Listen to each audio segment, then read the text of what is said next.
Prime Minister Andrew Holness says the issue which caused a traffic nightmare in Kingston and St Andrew on Monday has been addressed.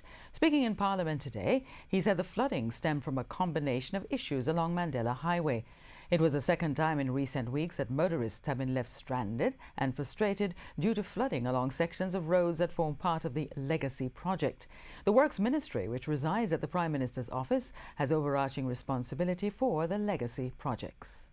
The issue yesterday, however, was not to do with the drainage infrastructure per se, but more to do with the construction work that was happening on the last phase of the Mandela Highway development, where a particular drainage was blocked by virtue of some of the works.